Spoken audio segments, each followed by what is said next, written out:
Hey, Rolando. Way to copy my cold open. Yeah, this is yours. Yeah. Do you love a good mystery? Do I love a good mystery? I don't love a good mystery.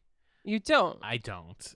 We are actually talking about the Netflix reboot of Unsolved Mysteries. Unsolved Mysteries. Yes. And we have a special guest with us today, the host of Crimelines podcast, Charlie Worroll. And I think it's going to be really exciting. So I think we should just jump into it because I think we're going to have a great discussion. I love it. Let's get into it. Let's talk murder. Let's do it. I'm Nicole. And I'm Rolando. And this is Remakes, Reboots, and Revivals. An original podcast about unoriginality.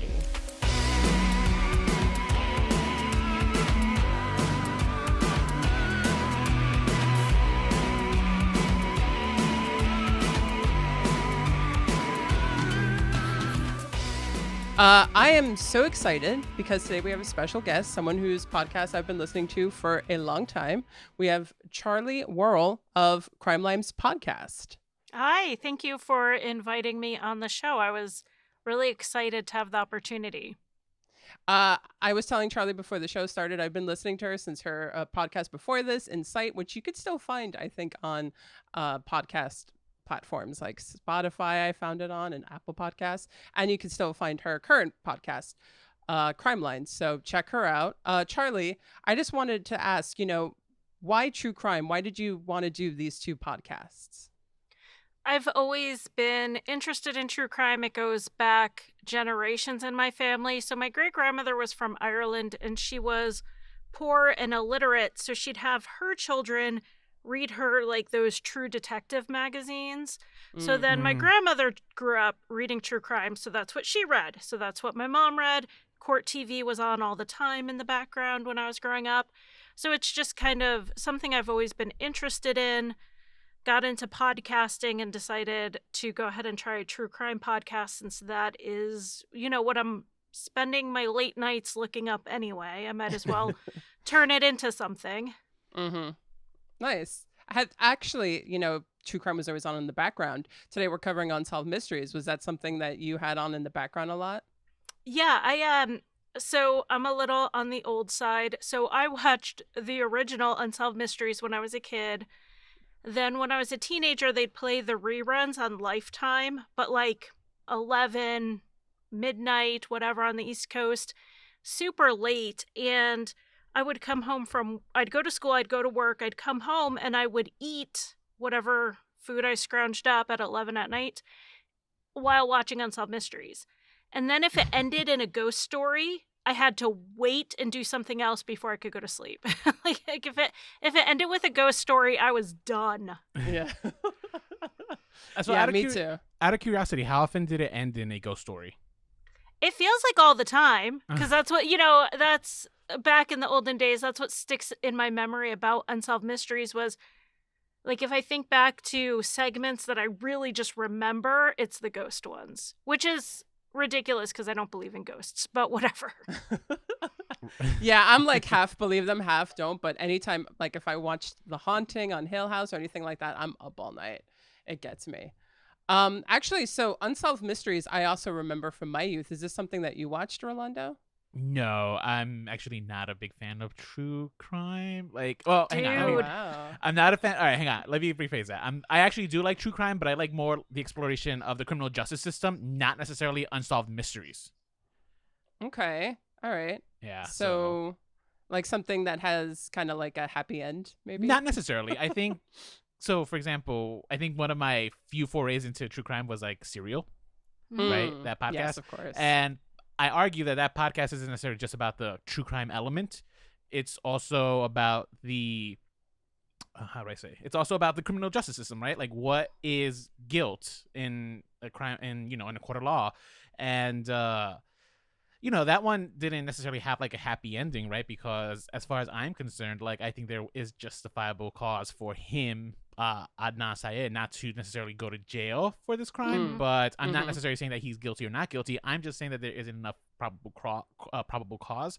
And I guess from a young age, I guess I never liked like this kind of programming because we'll talk about it as we go along. But yeah, this kind of program was never something I kind of was drawn into and stuff. But interesting shows, like watching some of these old ones. They're available on Hulu. Did you guys know this? Unsolved Mysteries? Yeah, Unsolved History is available on Hulu at the moment. Oh my gosh. I know they're on Amazon Prime because that's where I usually watch them. But yeah. Okay. Yeah. Interesting. So there Wow. are many so places. I was watching them on YouTube for no reason. These bad bootlegs. Okay.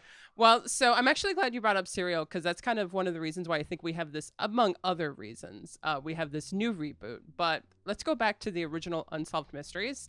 It debuted in 1987, and it lasted for 12 seasons up until, I'd say, 2000. And then it got a bunch of different versions. It went over to Lifetime in 2001 for a bit. And then it got a couple of years later after that to Spike. But we're going to focus on the original NBC/CBS run. I think the most iconic thing about Unsolved Mysteries is the host. And the host of that show is Robert Stack, who is an actor. But I would argue that at least for my generation, we kind of would just know him from Unsolved Mysteries. Might know him from the movie Airplane. But this is kind of like his gig. And he hosts an hour-long show where he takes you through multiple stories, not necessarily involving death or murder. And sometimes it has to do with lost love, has to do with alien abductions, has to do with paranormal occurrences, and sometimes just, people being reunited. So it covers a whole lot of stuff within 1 hour. And the show always begins, with a disclaimer to the audience that it's not a news show. That this is a show that has been reenacted, and sometimes they'll get actual people that were a part of the stories to be a part of these reenactments. You know why they have that disclaimer, right?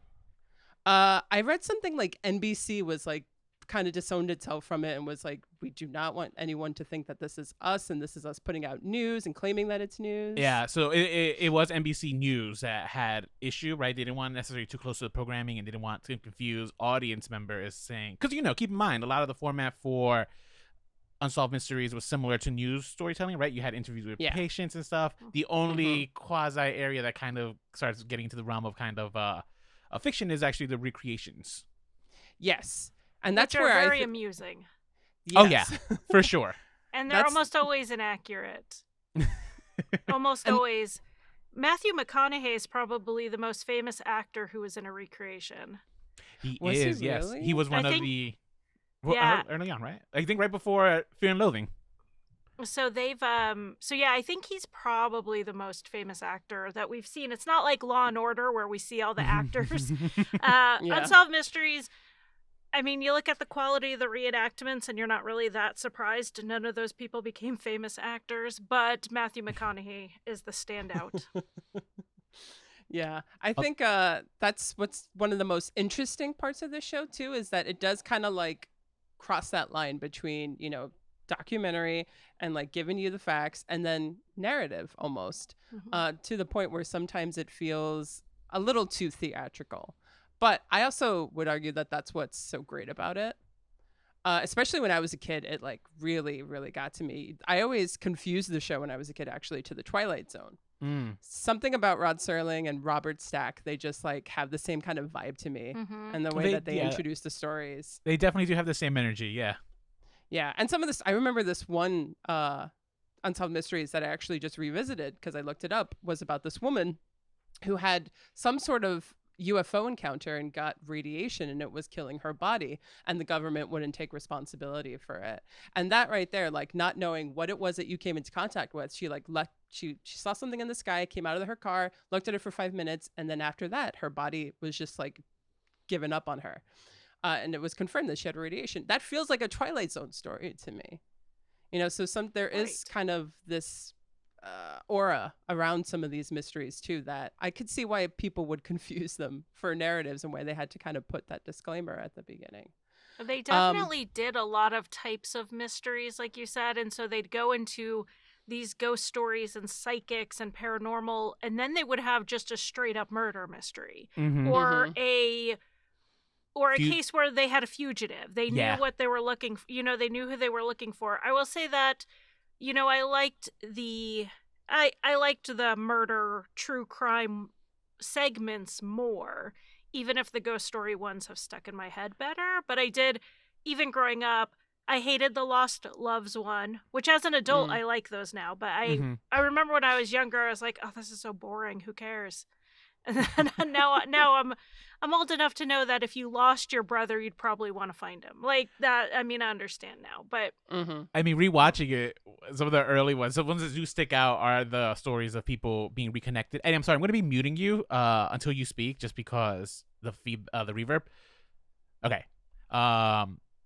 Yeah, those lost love, like, right. One of the ones that sticks out was this lady who was looking for her twin brothers because their mom died in a horrific accident, and then she's hunting them down and stuff. But it didn't feel like a mystery, which was kind of like throwing me off. Keep in mind, I've never seen the show, but it was just a story about this lady who's reunited with her twin brothers, and now they're searching for their biological father together. And I'm just like, okay. I understand the love that these people must be experiencing being reconnected, but yeah, it wasn't my favorite things. Well, also they're kind of short and sweet. They don't really spend more than 10 minutes per segment. It feels like, with the commercial breaks and just having 4 and 5 stories. Sometimes these stories, they just move so quickly that you can't, as an audience member, personally speaking, can't build an emotional connection to it. That, goes to, I mean, that's only I feel like, for some of the lost loved ones. I think the murder mysteries, the content itself is so jarring and so dark and ominous that you'll always have the viewer's connection to it. But some of the other ones, I think they need more time. And that was kind of like one of the downfalls of having so much content in like an hour-long episode.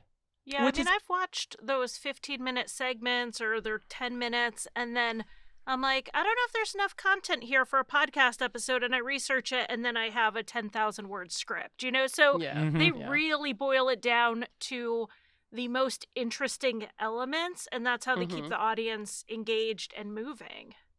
Yeah, definitely. And that is, it's so interesting, right?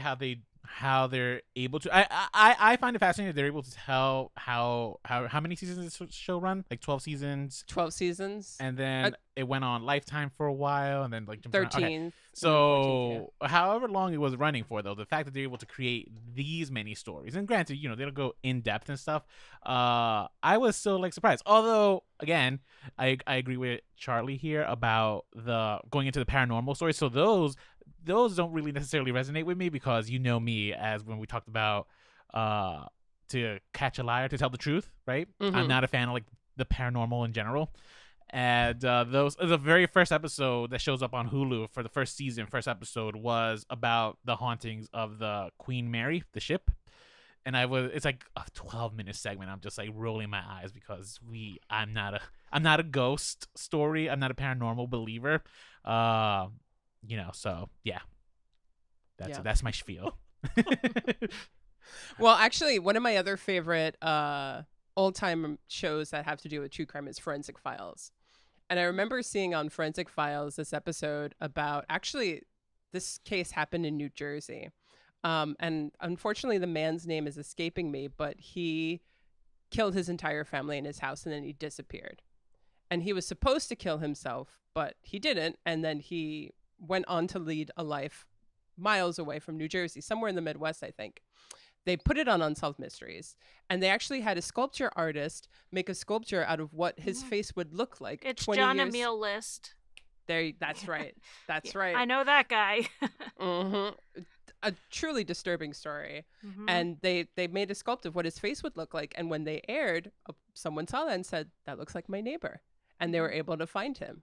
And that's one of the best things about this show, is that this show has actually solved a lot of cases. I think I read somewhere around like a couple hundred. Oh, I read, this is according to their own statistics apparently, but like over 1,000 reunited family members. Reunited family members. I think half of their fugitive stories resulted in an arrest. And then obviously the paranormal stories are the ones that have been obviously not solved, because some would say they're not real. Some would say. Some would say. I mean, the level for proof would be quite high. But the one I remember is just this lady was murdered, and one of her coworkers, the ghost came to the coworker and told her who did it, and it turned out to be that guy. And that one just really stuck with me. And I keep thinking, I should look it up because I'm sure there is just a very normal explanation, or the guy was already under suspicion and she had a dream and it's just all coincidence. I don't know, but I really should look that one up because that one's kind of stuck with me as so mysterious and spooky. Oh, that's interesting. Yeah, I want to look that one up too. But actually, going back to the List family murders, I remember kind of being like so gobsmacked by that because for me, I never really thought of Unsolved Mysteries as anything more than kind of entertainment.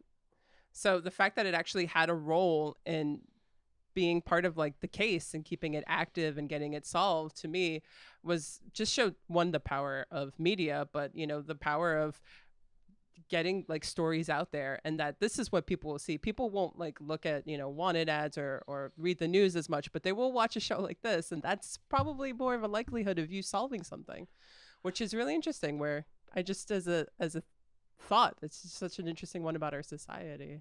They did such a good job making the audience believe they had information. So that's the other thing. We can watch these things, but if we don't believe that we could solve it, we're just going to be really passive. So they have that whole line, perhaps it's you, perhaps you're the one who can solve this mystery. Yeah. And the John List case was almost 2 decades cold. He was gone for 2 decades. They put him up on Unsolved Mysteries, and there he is. And of course, Crazy. That led to, America's Most Wanted having the success they had as well. Yeah, that's true. I remember that. So in terms of the success rates, right, because getting an arrest isn't necessarily the same thing as getting an actual prosecution. And not at all. I think also at the same time, not just the prosecution, but like I think my fear with sometimes these shows is that the person who might be accused of said crime might not be able to get a fair trial of this. Now, keep in mind, I tried to do research on this topic because this was kind of my stance going into this show. I could not really find any real data on that. That's going to be my journey, right? As a person, look up the TV show Cold Justice. I did a case on Crimelines for Donna Matthews. She was was it Donna? It wasn't Donna Matthews. I got the wrong name. Sorry. I did a case on her, but she was on Snapped, which is a different show. But with Cold Justice, they have had arrests, and the people were then found not guilty, and at least 3 of them sued Cold Justice. Oof. Wow. Some sued Cold Justice, and some sued their local police for basically putting this TV show ahead of an actual investigation. Okay, it's Stephen Fisher and Melissa Gregory are the victims, and they were in Cold Justice. The episode on their case ended in arrest, and the lady was then later found not guilty. But if you watch that Cold Justice episode, because I watched it, she looks pretty guilty. But there wasn't nearly enough for a conviction. So yeah, there definitely, when we're ending these shows with there was an arrest, gives us a sense of resolution that should not exist because innocent until proven guilty, which is where I think that really sounds like your interest right there with more the court side of things and the criminal justice system, which Insight was mostly an unsolved true crime show. Crimelines is a mix, so I cover cases that have gone to court. Some have had guilty, not guilty. Some are possible wrongful convictions. Have a possible wrongful conviction death penalty case coming up soon. Sometimes I delve into the legal stuff. It's a lot, though. Yeah, I can imagine. When I'm researching those, I spend a lot of time reading a lot of really boring affidavits and appeals documents and stuff like that. But on the whole, those cases are interesting because we have to look at our criminal justice system. Absolutely. Charlie, actually, do you have a background in law, or is this just purely like interest?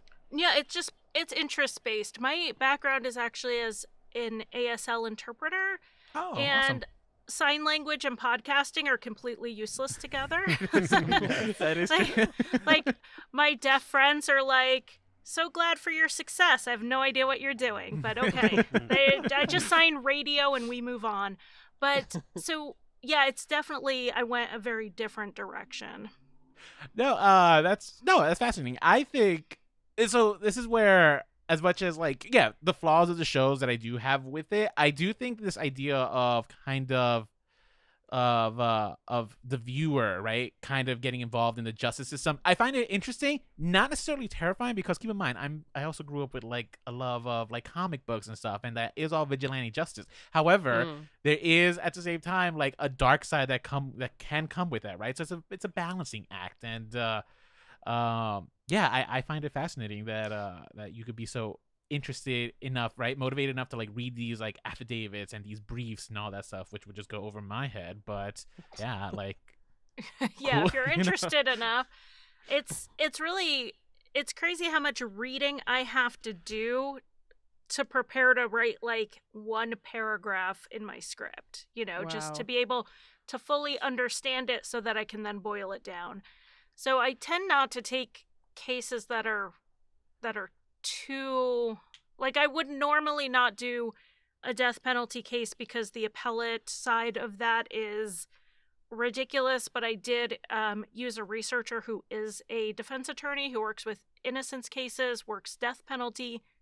She helped, I obviously paid her, but she helped me research that side of things.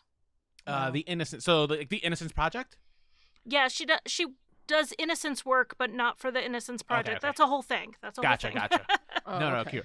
Even nonprofits have like political things. So. Oh, I can imagine. But yeah, because from what I understand, right, the Innocence Projects will only really take a case like if they know they have like an actual solid case. Otherwise, yes, like there are different Innocence Project. Like, so the Innocence Project as itself is an entity, and then there are other similar projects around the country, and it really depends. Some of them will take hard to win cases, but a lot of them will only take cases where DNA is involved, because then you can prove it one way or the other. That makes sense. Which is a good segue. DNA evidence. I was only able to see really like a big handful of these episodes and stuff, but how often does DNA evidence play a role in Unsolved Mysteries? Does anyone remember? I don't know. I don't really remember there being a lot of talk about DNA. When it aired the first time, we didn't have the DNA technology we have today. They had DNA, but they needed like a sample. They needed like a big chunk of your arm to be able to write DNA. Now they can take tiny amounts and duplicate it and get not as accurate results, but results anyway. So I think it may not have factored as much. You would be really surprised at how small the amount of DNA they're using in court today is. I actually, no, you're right. It's true. A little nerve-wracking. Yeah. So for our audience, right? You guys may or may not have heard this term. Have you guys heard this term, Csi Effect? Mm-hmm. Okay, Nicole. Yeah. Explain it for our audience. Okay, so Csi Effect is basically the effect that the show CSI had on like the general population, like the general viewing audience, in which they believe that DNA evidence is all around us all the time, always, and we can use it to convict crimes, which is not really the case at all.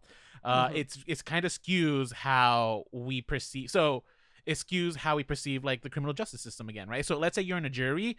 If you're on a jury for a crime, because you've been watching CSI, let's say Miami, right, which was my favorite one, you're waiting for the bombshell DNA evidence to arrive, and when it doesn't, you're like, all right, well, not guilty. You know what I mean? And it just skews the way people will jur.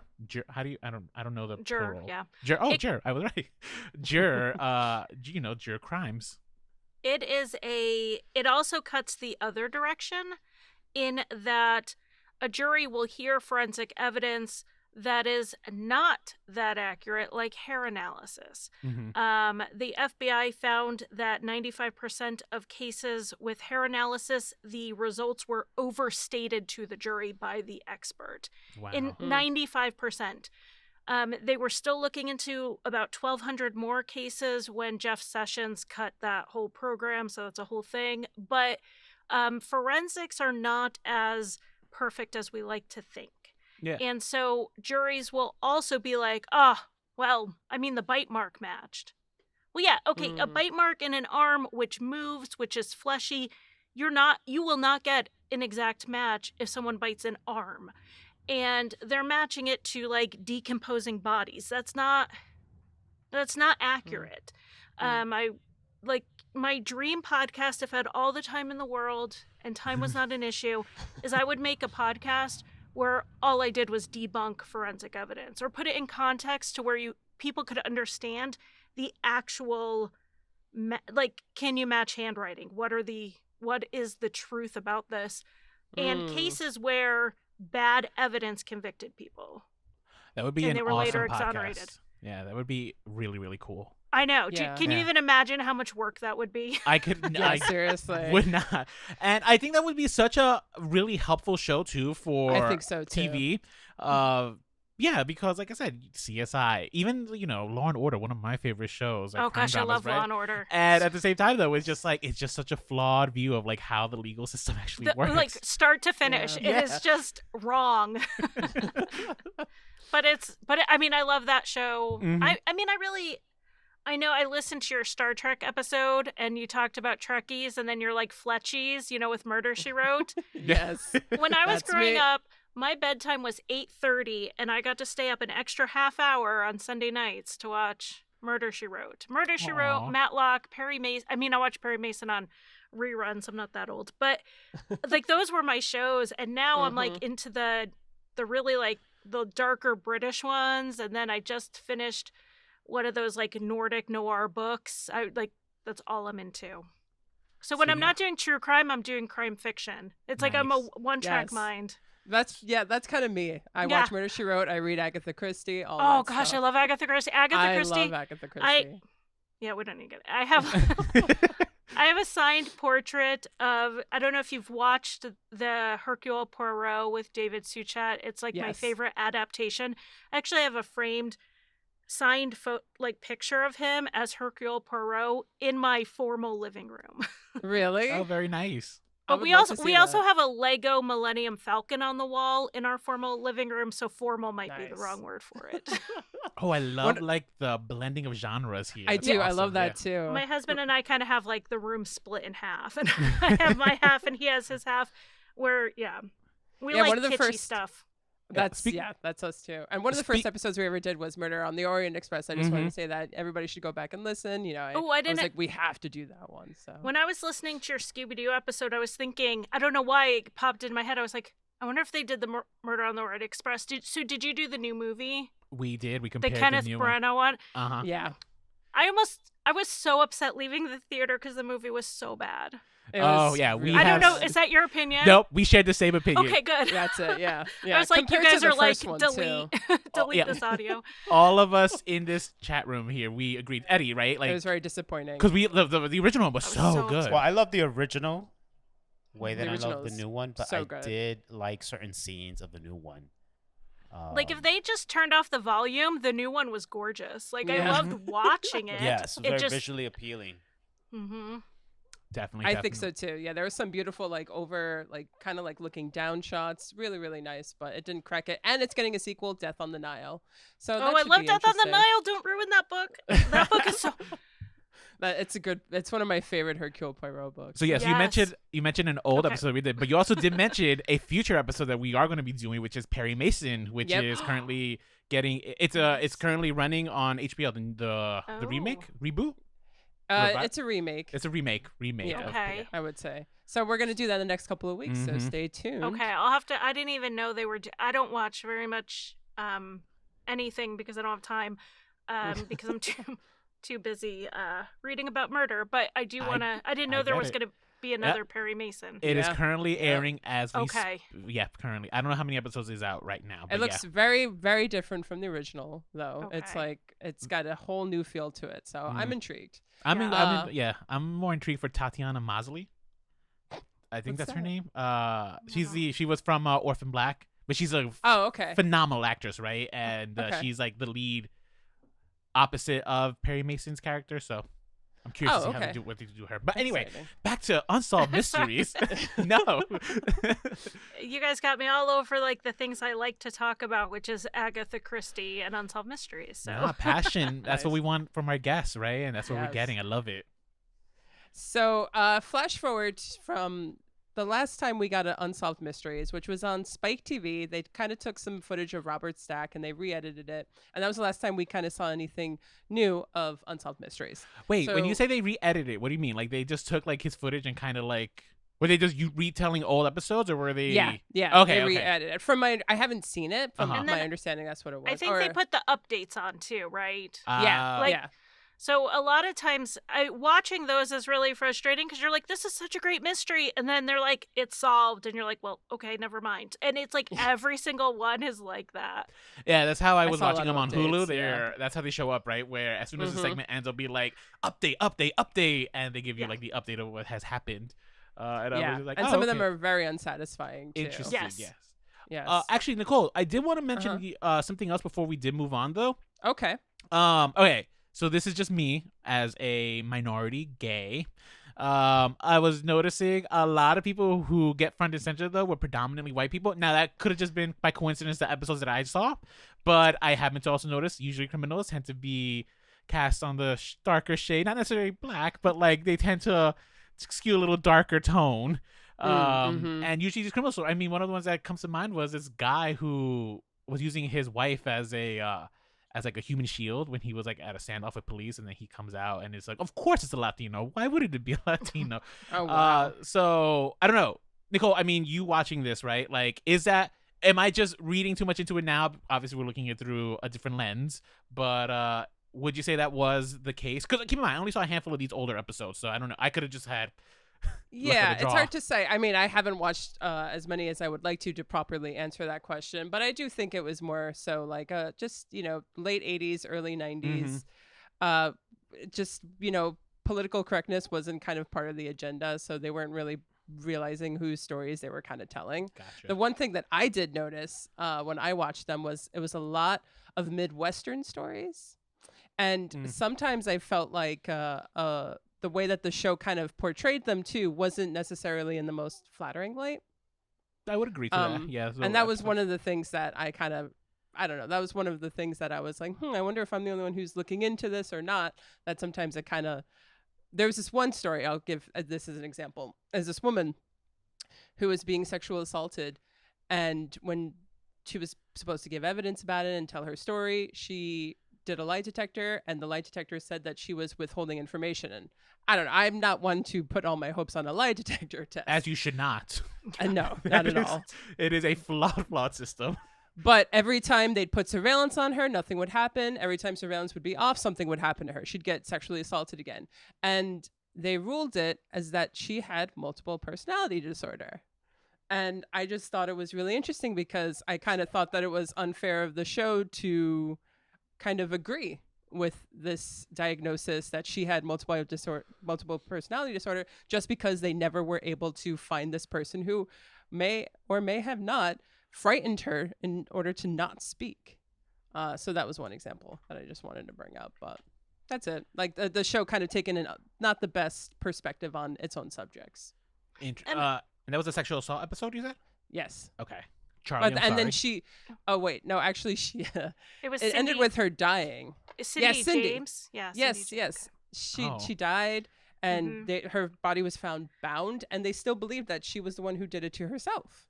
Really? It's That's- it's a case. Let me tell you, it is. It's one. Yes. If you go on Reddit, I mean, people are debating it like crazy.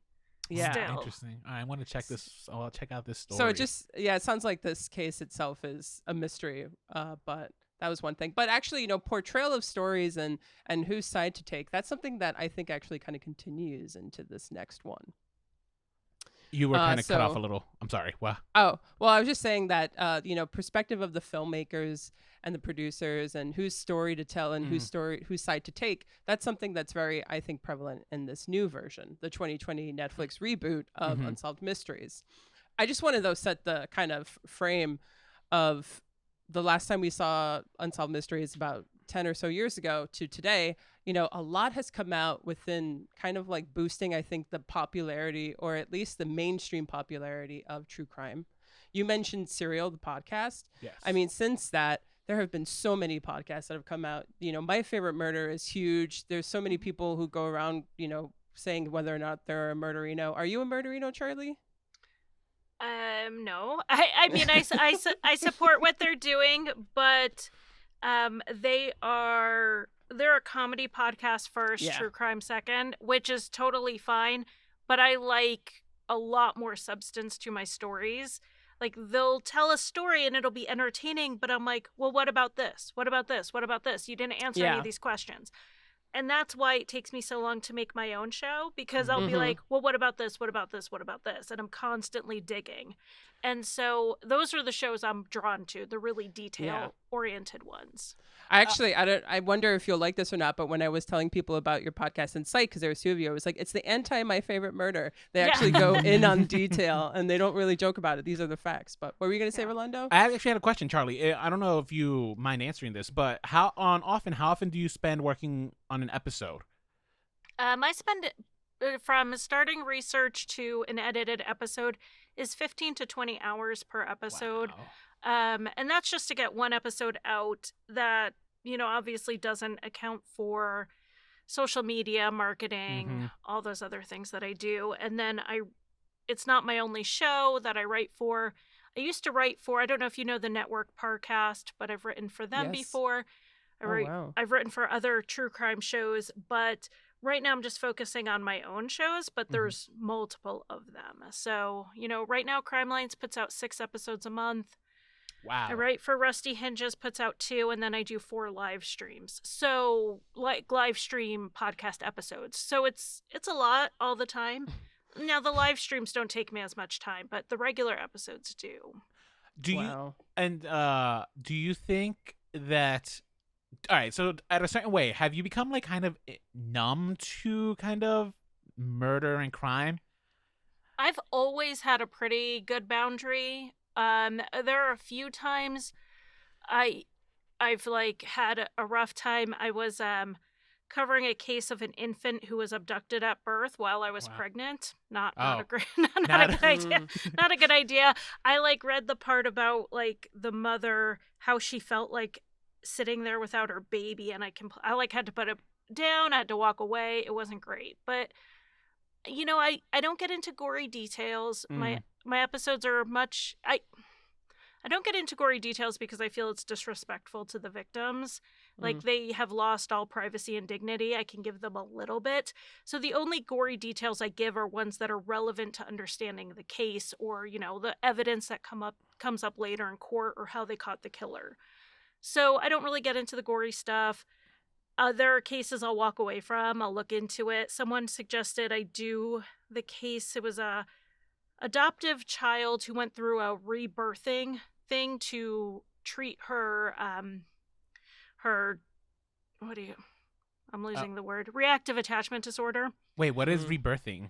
Is that what it sounds like? Yes, they like wrap her in a blanket, and then she has to and they hold it, and she had to like fight her way out and be reborn. Oh.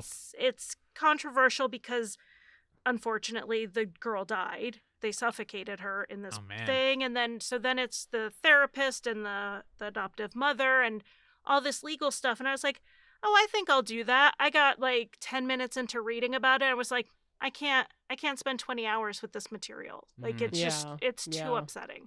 So there are things I'll walk away from, and I'll read something super like graphic and terrible and be okay, and then I'll read something that just hits me, because we all bring our past into things. So sometimes something will just hit me in a way I can't do it. So this is a question I'm going to pose to everyone here, right? In terms of this boom that Nicole you were talking about of true crime, do you think this current boom of true crime, does it honor the victims, or do you think you see it more so going the route of dishonoring victims? And I'm talking like the boom that has happened, right? Like, I don't know. What are your opinions? Honestly, it depends. I would say in my case, it depends. I remember seeing there was a film called There's Something Wrong with Aunt Diane about the woman who, you might have heard this case. She drove the wrong way on a highway and she killed herself and the 5 children in the car. And I felt like that documentary that's just a really interesting case in general, especially the documentary about like whether or not true crime kind of, our fascination with it currently goes a little too far. They showed the crime scene photos of her dead body, which I always feel kind of is drawing a line. Yeah. I would say, to me, that's disrespectful. And that's a little like almost exploitive. And the film almost was kind of exploiting her family, and how it seemed that the family, what I got from that was that they all thought that she was like they were all in denial about her alcoholism. Mm-hmm. So that also kind of felt exploitative of the family, who lost 5 precious children and this woman. So I think it depends on who's telling this story. And I think that, just tying it back to this current reboot of Unsolved Mysteries, I think they could do a really good job at respecting the victims Mm-hmm. and not exploiting it in a way that I haven't really seen other current materials do. And that's my opinion. Charlie? Yeah, I definitely see it. You have both, but we've always had both. So if you go back to Truman Capote and In Cold Blood, while there are definitely issues with that book and how he put it together, it is taking he's trying to make a nonfiction novel. So it reads like a novel. It's incredibly amazing. Just Mercy, Tulia, like I can name Devil in the White City. I can name some true crime books that are just elevating because they're so intelligent and so well written. And then you're still going to have your paperbacks. The one I read when I was like 13 was Amy Fisher, Lethal Lolita. You're always going to have your In Cold Bloods. You're always going to have your Just Mercies, but you're always going to have your Lethal Lolitas. You're going to have I don't know if you guys swear on your show. You're still going to have the crap. And so we do. yeah, you're going to have it, and that's what we see on Oxygen and Investigation Discovery. We see the good, we see some really great, smart things, and then we see some real crap. Same with podcasting. We have shows that do get really graphic, really gory, really, they're going for shock factor. And then you have the shows that are, telling a story, and they're trying to help people understand the criminal justice system, like Serial or In the Dark or Accused. So, we have both. We've always had both, but now we have more of both because it's just so much more mainstream. Yeah. And Eddie, what about you? You've seen a lot of, I think, true crime documentary, because sometimes I'm interested, and then I don't think interestingly enough, we don't necessarily usually finish it, which might say something about us, right? But we do start them. Your thoughts? So, out of all of us, I'm not a very big fan of true crime or shows or anything like that. I used to just watch Unsolved Mysteries for actually the paranormal aspect of it, the ghost stories and stuff. I felt every other episode was sad because, like the name says, it's unsolved. We don't know what happens, or at the time I saw the episode, it would be like without a conclusion of the event. But yeah, you get a little bit of both. I think what stood out too was there was a very popular true crime reenactment show on Spanish television. And it all based on women who were abused in some level, and they finally had enough, and they would murder their abuser. So it would be like these innocent women that were like abused, and then finally they just crack one day, and it's like, I'm not gonna take this anymore, and bow. Oh my god! And Can we get a remake of this? Wait, is it by any chance? Was it called Mujer Casos de la Vida Real? Yes. Oh my god, yes. that is easily one of the greatest shows. It deserves like an American remake. Yes, it does. It's really like a telenovela, and usually in 30 minutes, Sounds it's like like it. so concentrated with drama. But I remember just like watching it, and I'd be like, oh my god, this is so trashy and amazing.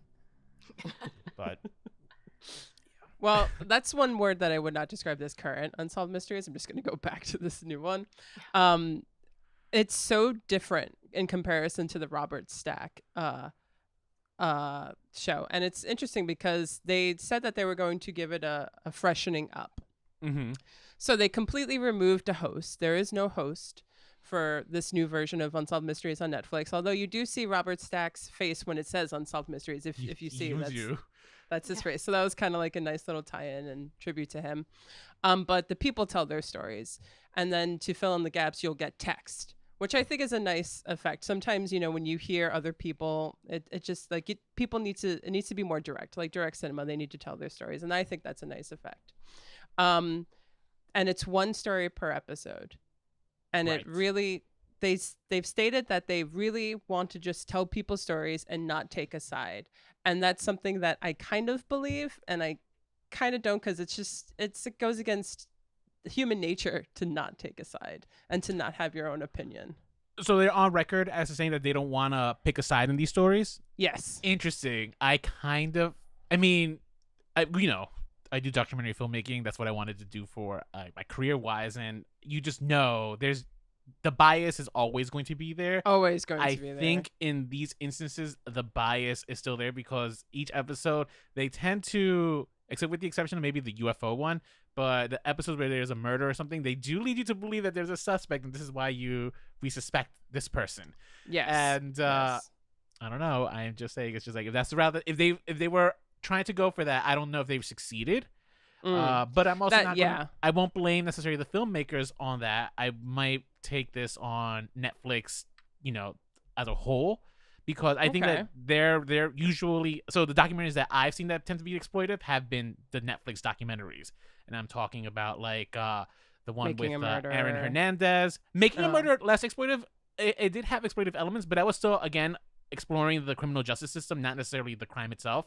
The Aaron Hernandez is the one that comes to mind. The Secret Keepers, right? Which is about the girls. The Keepers, yeah. Yeah, the Keepers. Thank you. Yeah. That one, I found that super problematic because it was so exploitive. It really goes into the gory details of sexual assault. So I think Netflix tends to be on the sketchier side when it comes to their documentary programming. And no shade to them. I actually do respect the fact that they are putting documentary, like they are giving it a platform, which I think the only other producers that have done that is probably going to be HBO. But I think it's still, sometimes when they cross that line, it's a little, I'm not a fan of it, obviously, as a documentary filmmaker. Yeah, I think in this particular case with Unsolved Mysteries, it's a little toned down compared to some of the other ones, especially like saying The Keepers. There's only 6 episodes too. So like I've only watched 3. How many did you watch, Rolando? 4. Did you watch 5. the first 4 in order? Or? Wait, Eddie, you watched 5. I watched 5, yeah. Oh, yeah. I watched 4. No, I didn't watch them in order. I watched based off of, I don't know, usually the summary. I'm just like, all right, this seems interesting. I did see the first episode, right? Which Alonzo's story. Let's talk about a handsome gentleman that. No, not Alonzo. Wait. Alonzo was that's the first Ray guy. Rivera. Oh, Yes, yeah. Ray Rivera was first because Alonzo is local to me. Oh, was he? A couple years ago, the family, through a friend, kind of reached out for me to cover the case because I have another podcast that's on hiatus and probably will be forever, where it's called Impact Statement, and I interview victims of crimes. We were going to work on something, but then they were working on a documentary, then they were working on the Unsolved Mysteries thing, and it's very difficult. I think people need to realize one thing when you're doing these documentaries is that you're re-traumatizing the people you're interviewing.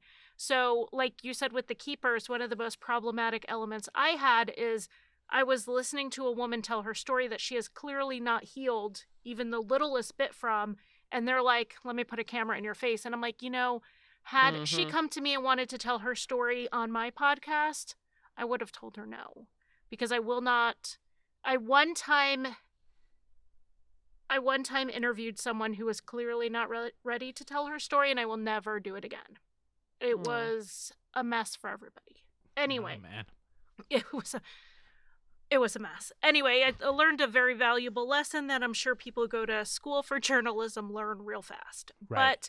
But so with this with Alonzo, they didn't want to be telling their story over and over and over again in a short amount of time because it's so draining on them.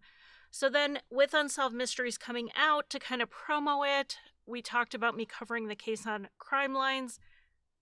I am surprised they were able to make such a long episode on it. So that's one of the criticisms I'm hearing.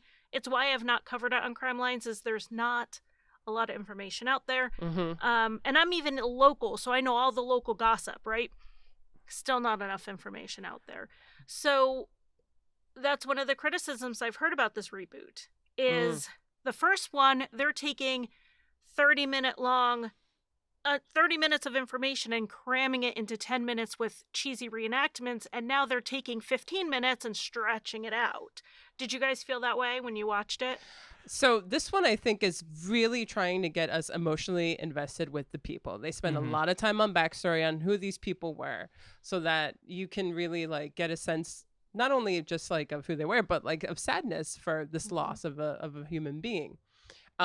Which is actually kind of one of the things that I don't know how I feel about it, because it made me really sad. Especially in like the first 2 episodes. The second episode about the boy who loses his mother. Yeah. I don't know if you saw the second episode. 13 Which one was minutes. this? The 13 minutes. The hair salon. Oh, the woman. hair salon. Okay.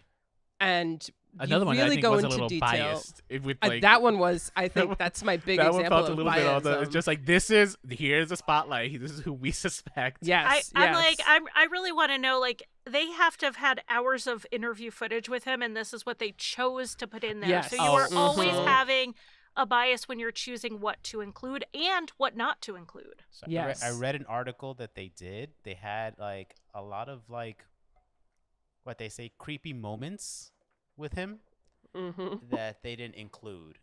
Oh, And- interesting. They're and, like, we have more. And In our defense, especially we they have didn't more. mention that he remarried too. Yeah, I So- read that they didn't want to put Oh, her they didn't. They in didn't the- mention that. No, they That's mentioned yeah. that. They didn't include his wife. You know, and they went with she wasn't around at that time. She wasn't around. Okay. She wasn't part of Yeah, that she can't story. contribute to that. That's too. fair. All right. Yeah. But I guess Interesting. back to it. Well, I mean, with that one, it made me really sad because of, you really get to spend like a time with her son, what happened to him, like who he was before and what happened to him after and how it's impacted him now. And, you put the camera there and you let it run and you don't edit out when they're choking up and stuff. It's really hard to watch. And that's something that this one does a lot of in comparison to the original. The original didn't have time for that. It had to keep the story moving in between commercial breaks. This one doesn't have commercial breaks. They are almost an hour long. They run from like 45 minutes to an hour. So they stay on these moments. So interesting. All right. So full disclosure, guys, I do work for a company that does like kind of these reenactment documentary style videos, mostly for pharmaceuticals, right? We're doing commercials. They're like just glorified pharmaceutical commercials, but we take real patients who share their story.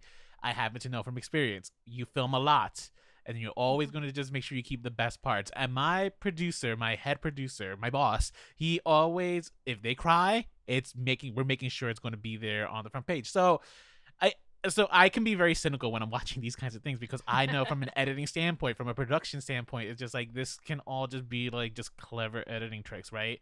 I tend to be very cynical when I'm watching these things. So I have no reason to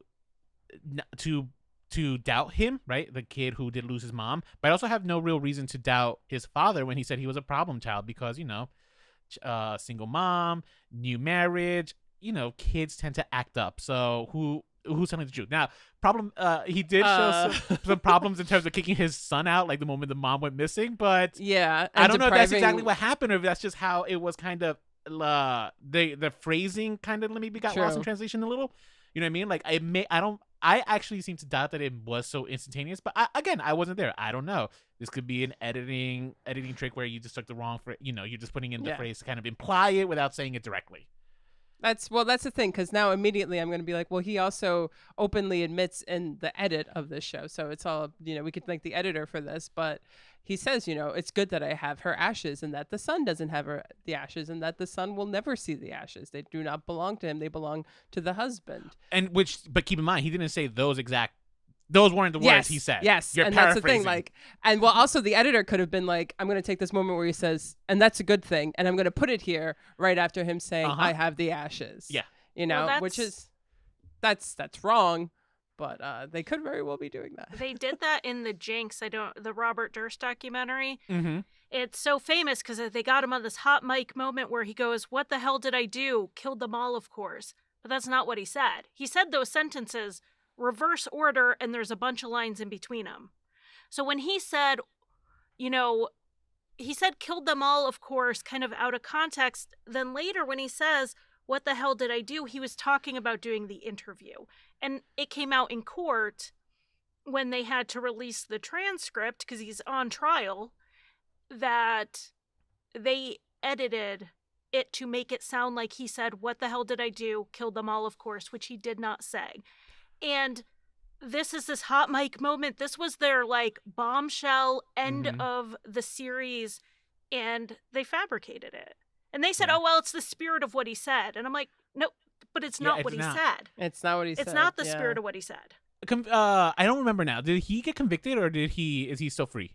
No, he's in pretrial detention. He's actually on trial right now. They had to pause it due to COVID. Okay. And it's supposed to start again this month, but they've delayed it just constantly because he's in LA where the cases are crazy. Right. So I'm not sure when he'll be back in court. Okay. But yeah, the trial's ongoing, but they hit a pause button in March. Yeah, and that's a prime example right there where the media skewing things, and as you know, as a content creator, like, and someone who tries to do like documentary filmmaking, I think it's always such a dangerous thing when, you know, especially nowadays, when, not to get political, but we have a president who's saying it's just like all media is fake. You know, I mean, it's a dangerous thing when there are actual circumstances, actual like proof that sometimes that we do fabricate things, right? So yeah, I just covered Robert Durst in 2 parts for my podcast, focusing on the victims rather so much on him.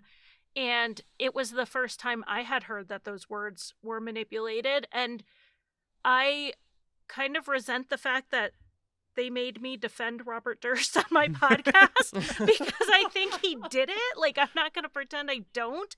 I think he killed his wife. I think he killed her. I think he killed more. I think he killed them all, like, just like he said. But they made me defend him because, yeah, okay, I think he did it, but not because of that, because that was wrong.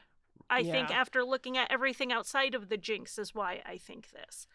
That if you want to talk about problematic documentaries, that is definitely pretty high up there. Yeah. I mean, oh, sorry, Nicole, but I'm just saying, it's just like, so yeah, I felt sympathetic towards him. Sure, I think I was watching it with Eddie, and Eddie was also kind of just like, this poor kid. But I'm always thinking, he's just like, but what's left on the chopping block? I just want to just make sure. Yeah, right. You know? No, for sure. I mean, the Alonzo episode starts off with her crying, the mother crying, and then it goes into the theme song. So, you know, I'm an editor too. I'm already like, oh, you're starting it good. You know, like you're going for tears. You're going for right like for it. Yeah. And that's what I'm personally kind of torn, because I'm like, I really want to see the footage. I really want to see like the unedited raw footage, and I want to know how much of like this editor is messing with me, you know? That's just me thinking as an editor. So, and back to the Alonzo story just for a little bit. I think I'm going to mute you again, Eddie. Sorry. Oh wait, no, I muted the wrong person. One of the things that I find fascinating about it is one of the things that I would have wanted to see was kind of seeing Alonzo's mom interacting with the white kids that took him to the party, because I think that would have been also, there must be so much pain that she's going through.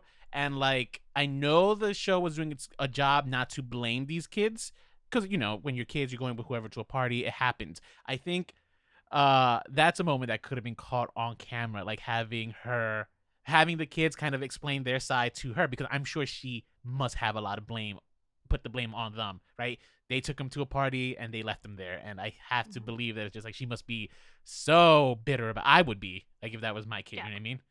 So it was just a missed opportunity. But then again, I'm also, you know, that might take away from the spirit of the show.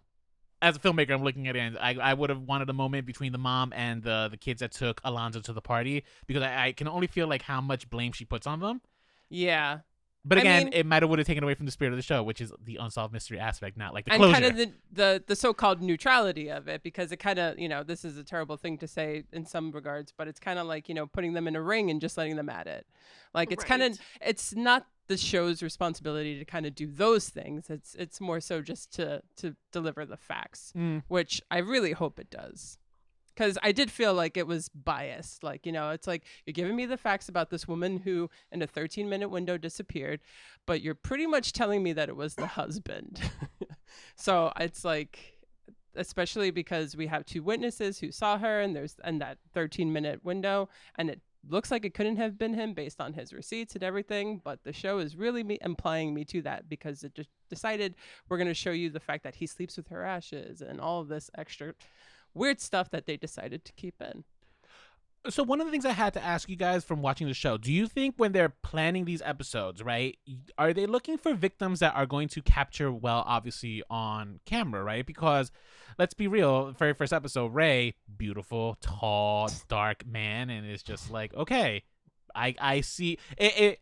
The episodes that I was watching, right, like there tend to be more attractive people front and center, and it's something that I also tended to notice also on the original run of the show, where they tend to be more what we would perceive as conventional beauty, right? And not necessarily that these people are gorgeous, knockouts, but I'm thinking that there is always the American public is always going to view pretty people in a better light. And so I think that when, as a producer, do you think that they were going out of their way to kind of cast these kind of stories that have like some of those features, right? Like Ray, Alonzo. 100%. I am really impressed that they decided not to just go with all white victims, which, I mean, if you look at what Dateline covers 2020, most of the victims are pretty and white. And it's this concept of a sympathetic victim. So they're not going to have a criminal background. They're not going to have, if they have skeletons in their closet, they're going to be youthful missteps. You know, they're going to recast it because they're casting a character. There is an entertainment factor to get people to watch. So they are providing you with a sympathetic victim. And so, yeah, I think they absolutely went out of their way for it. You know, when we look at Alonzo Brooks, they're saying, oh, look, small town Kansas, and it's a black guy. Well, I'll tell you 100%, people are going crazy online. It's not that racist out there. Oh. Okay, look, So I live in Kansas City. I live in an incredibly diverse area. We do not live out in the white suburbs like everybody else, but Kansas City is incredibly segregated. You have Kansas City and then all white suburbs. Like there's not the fact that he moved from like Topeka to Gardner. I was like, he just moved from like one white city to another. Like that's and so, you know, one of the things that comes up with the bias is people don't necessarily watch it the way you're watching it. They're not watching it critically, and they're not thinking, what are they not showing me? And then they get on Facebook and they say, I can't believe this person killed his wife. I can't believe these kids left Alonzo there where people were using racial slurs. Well, of course, people use racial slurs out here all the time. You know, so he may not have felt that threatened because it wasn't that unusual of an experience. And I think when white people, I say this as a white person, get online and we see everything through our own filter. Yeah. And we see everything through this. We're like, oh my goodness, they called him the N-word. Like, I'm sure he's heard it before. You know what I mean? Like it's like, you know, stop clutching your pearls. His friends left him there. They clearly didn't feel he was in that much of a risk, which obviously he was. And I do believe what happened to Alonzo was likely racially motivated, even if it was a secondary factor, because there's that theory that he was flirting with the wrong girl. Well, yeah, I mean, okay, flirting with the wrong girl and you're black. I mean, yeah, and as from a filmmaking standpoint, right? Way to stir that pot of bringing in almost a Emmett Till kind of comparison right there, right? Yeah. Like, right. Yeah. Like as soon as they brought in the girl thing, he's black. It's just like, okay, I see what you guys are doing. I see it. But as you said, you're right. I'm looking at it from a critical point of view because we're doing this podcast, but also because I study filmmaking and media communications. So yeah, like, you know, and yeah. But they did open up that case, right? The Alonzo case has been reopened. It was reopened in June, and the FBI. I mean, the FBI believes something happened because they're offering a huge reward, and they're not doing that if they think it's an accident. It's like $100,000 reward for any information that leads to an arrest. Damn. Not even a conviction, an arrest. So clearly they think there is someone to be arrested. But, you know, there are some people who are like, oh, he probably got drunk and fell in. And I'm like, that's not the Mississippi. This is like a creek. I don't think people are really understanding that aspect of it. But yeah, I think one of the problematic things with any of these investigation discovery shows, podcasts, people hear it and they think they're getting the whole story. Yes. And even with my podcast where I just did 2 hours on Robert Durst, there are still things I had to leave out because they don't fit. And maybe they would change someone's mind. They didn't change my mind. They were minor to me. They might be major to someone else. And we think we know more than we do. And then, of course, we think we can judge people's reactions. We think we can judge if they're being genuine or not. And research shows we cannot. We're terrible. I 100% agree. I also think that not only were they picking what like you say, Rolando, kind of pretty people, I think they were nice and diverse with their choices. But I think they were purposely going for episodes that could, quote unquote, break the internet. Like with how Ray Rivera, he fell through a ceiling. And how did he do that? But then that note behind the computer, the internet's going crazy over what that note meant.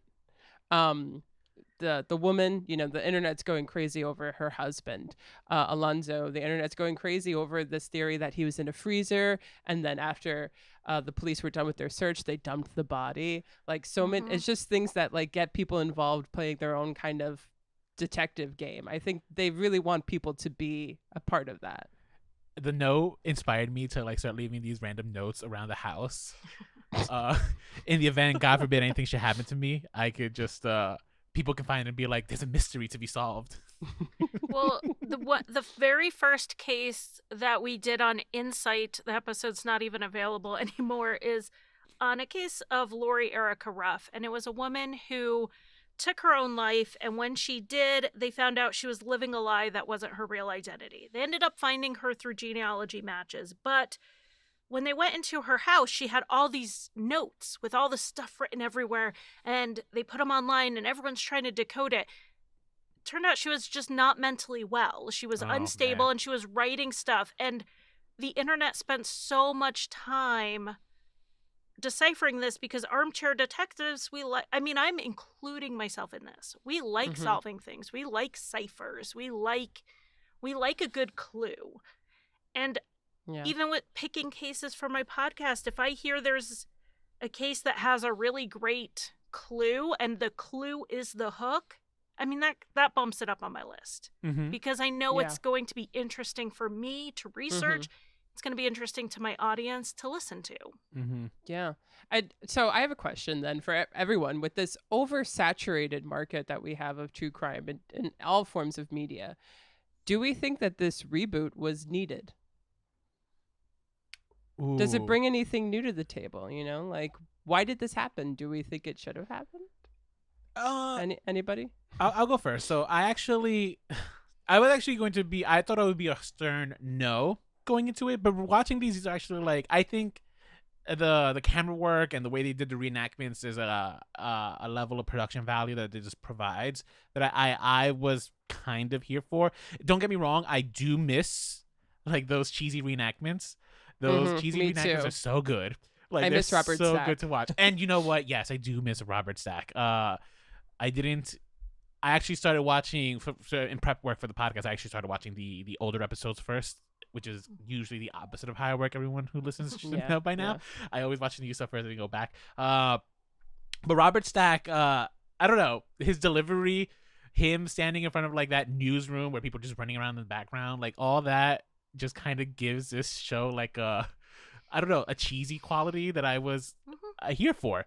And this show is so polished and so clean that I don't know if necessarily it needed the Untold Mysteries moniker. Yeah. Right? Yeah. But I don't know. I'm not against it. I was against the UFO story because I was just like, all right, well, I'm not a fan of paranormal stuff, and I'm just like, what? The stories that I had watched up to that point were pretty compelling, like kind of mysteries. I think they did lead you to believe that there was a person to blame usually, but for the most part, the UFO one was kind of the outlier in my opinion because it's these handful of people in the Berkshires, talking about like alien abduction and stuff, and it just made me think of actually, anyone see the SNL skit with Kate McKinnon and Ryan Gosling? That's what I was thinking of throughout watching that whole segment. It's a pretty funny skit. I was hoping for Kate McKinnon's character to just show up and kind of start talking about their alien abduction theory. But I don't know. I found myself like liking the show despite the fact that I think shows like this sometimes are dangerous because of. Are you guys familiar with Cultivation Theory? No. No. Okay, so cultivation theory is a mass communications theory in which what happens is all the crime that like local news or TV magazines like put out lead people to believe that there is a higher level of crime all around them that the world seems almost blind to, right? And only they know because they're watching TV. I'm definitely mangling up this theory, but I'm giving you guys a summation of it. And obviously, local news is not responsible wholly for it, but like they're one of the main causes of it. You know the saying, right? If it bleeds, it leads. It leads. Yeah. So it's because of that. And the other part of cultivation theory that's kind of scary, it's which affects the law and order justice system, is the fact that because of shows like America's Most Wanted and Unsolved Mysteries, people believe there's actually more cops out there in the world and law enforcement than there are. I think you're more likely to believe that you're skewed to believe there's like 5 to 6% of the population is all involved in law enforcement, when it's really, I think, less than 1%. Right? And it's those numbers that kind of skew our perception of what's going on in the real world, right? So I happen to be a firm believer that sometimes media productions like this tends to be a little on the dangerous side, because I also happen to be a firm believer that like most people don't look at stuff critically. And you know, yes, that's the reason I happen to like fiction, because fiction is fiction, and if you're someone who ends up believing in the fiction, that says more about necessarily maybe society and yourself than it does the actual work of art that should be taken at fiction value. So well, we have, I don't know if you, I follow Ice-T on Twitter because I follow a lot of people, but he was putting things out about defund the police, which is the nicest thing he's ever said about cops in his life. And he's saying like defund the police and Black Lives Matter. And people are like, I can't believe you're taking this stance, because they think he is Detective Tutuola from SVU. And I'm like, you guys, rewind a little, listen to his music. You got to go get the Special Signal, because they had to take it off the album because of all the protests over his cop killer song. Like, what about Ice-T makes you think he's not pro Black Lives Matter, pro defund the police, but people have taken this fiction? And that makes me wonder, like you said, how many people think there's a detective squad of 6 people investigating one rape? That's not happening. You're lucky if a detective will call you back, right? Yeah. There's no SVU. It doesn't exist. But kind of, so back to just the question about, did we need Unsolved Mysteries? I really like the new documentary style, because this is what I like to watch. I like documentaries that use on-screen text. They don't have a narrator. I think if they brought a narrator in, they'd have the same problem Forensic Files is having right now, where people are mad that it's not the old narrator. Which, of course, obviously is not possible when people die. But Yes. Apparently we're supposed to find clones. That said, this isn't Unsolved Mysteries. I feel like they put a title on it to get people to watch, but they didn't make Unsolved Mysteries. They made a whole new show and called it Unsolved Mysteries. Which is fine. They own it, right? That's how this works. They can put anything up under that name.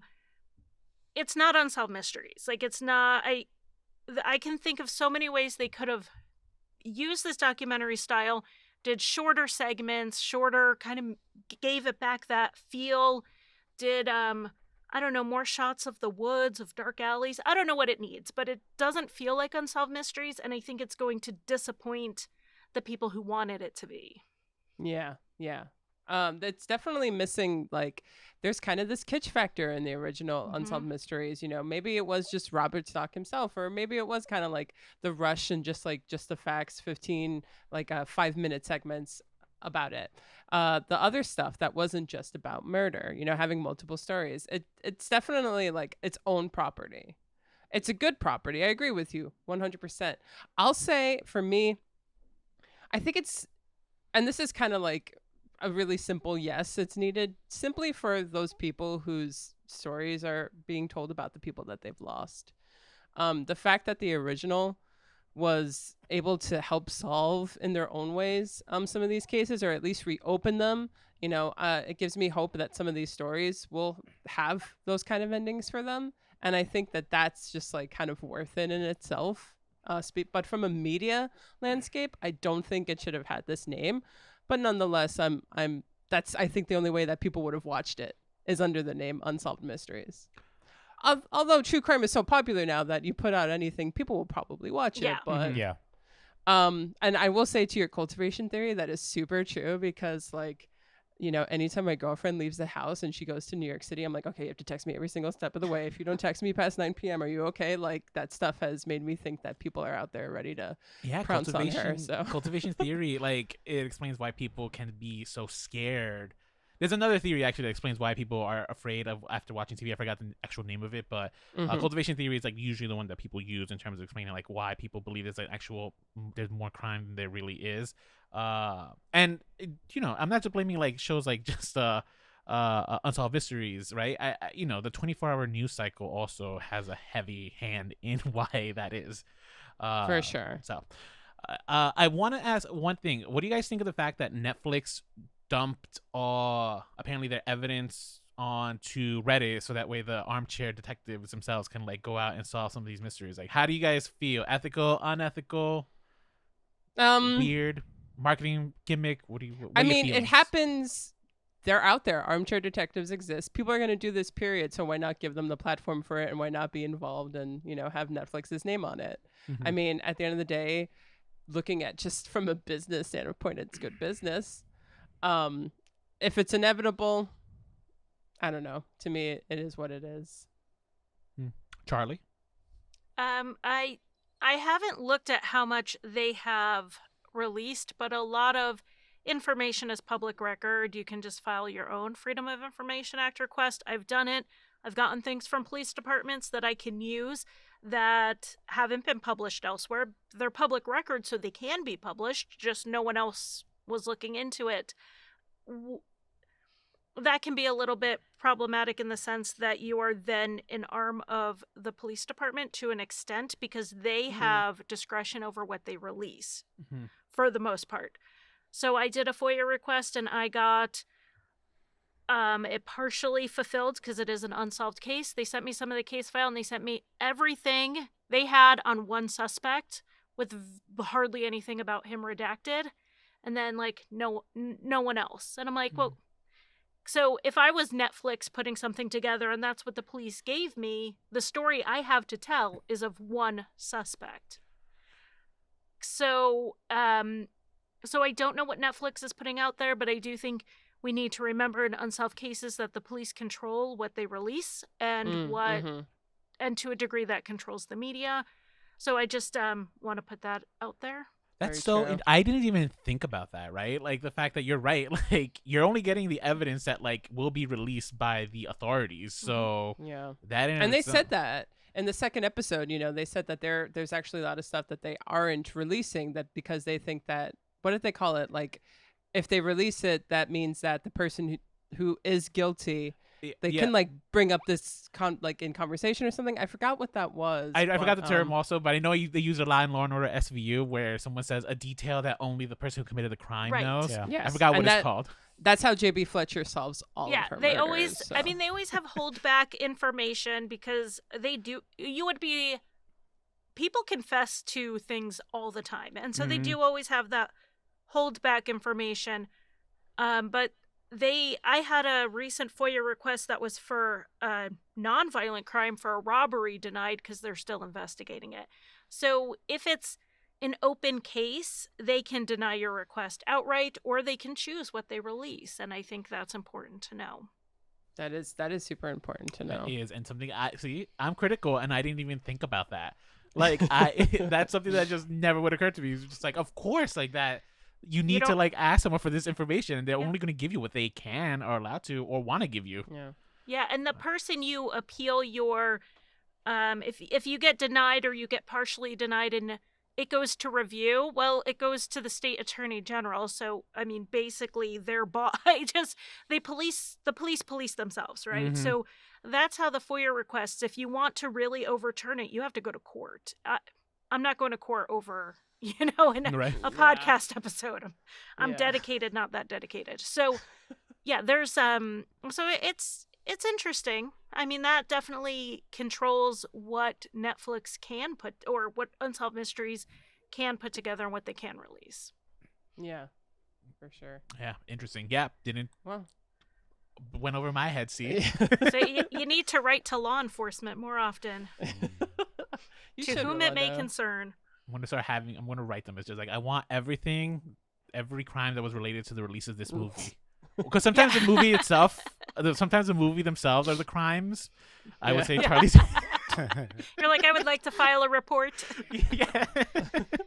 Murder on the Orient Express. I want my $8.50 back. Yes. Yeah, that's robbery. Yeah, that is robbery. that was good. Yes. Nicole, I'm gonna let you do the sign away so that way, Okay. because you brought in our guest. So Awesome. Okay. This has been really enjoyable and so informative. I actually feel like I've learned so much from you, Charlie. Thank you so much for Well, joining us today. I am so glad you asked me. Awesome. yeah, no, So Charlie, can thank you you so tell- much. Oh, I'm sorry. Thank you. I'm just saying thank No, you. go for it. Oh my next, awesome. No, next you time, were. Next time you have murder to talk about, just give me a call. I'm available. Hopefully Nicole they'll will do hold you to Murder that. She Wrote. Yeah. I'm waiting on a Murder She Wrote reboot because I am all over that. But are you Yeah. really waiting for one? No, I mean, it's going to be horrible. Yeah, for the sake of the podcast, we'll Yes. we'll sacrifice. Just to talk about Angela Lansbury. But so thank you so much again, Charlie. Tell our audience where they can find you, your Yeah. Instagram handle and everything. Yeah, just search Crimelines podcast everywhere. Search for it in your podcast app. If you like your true crime a little bit lighter, I write for a podcast called Rusty Hinges that my husband is the narrator for, and it's more historic true crime and lots of dad jokes in there. So I definitely Aw. recommend checking it out. So Crimelines and Rusty Hinges. Yeah, we have lots of kids. We have lots of practice with terrible jokes. And you actually, out of curiosity, you said you've written for a podcast. What shows have you written for? With Parcast, I wrote 2 historical figures. That was kind of my training. I Oh. wrote for Crimes of Passion and Not Guilty. Oh, wow. Okay. Yeah, I listened to a lot of those podcast ones. So awesome. Awesome. And Rolando, can you tell our audience where they can find us? Of course. You can find us online at www.remakesrebootsrevivals.com. I don't think there's an and. I don't remember. No, I'm pretty sure it's just Remakes, Reboots, Revivals. Like, I should know the website, Yes. right? Sorry, guys. You can also email us. Our email is remakesrebootsrevivals@gmail.com. Mhm. And you can find us on Instagram and Facebook if you search for Remakes, Reboots, and Revivals. Yes. And I believe that's it. We're on Twitter, but, we're inactive But a don't little hit bit. us up. Yeah. so No. Yeah. the hard truth of All right. it all. Awesome. Well, until next time, Stay unoriginal.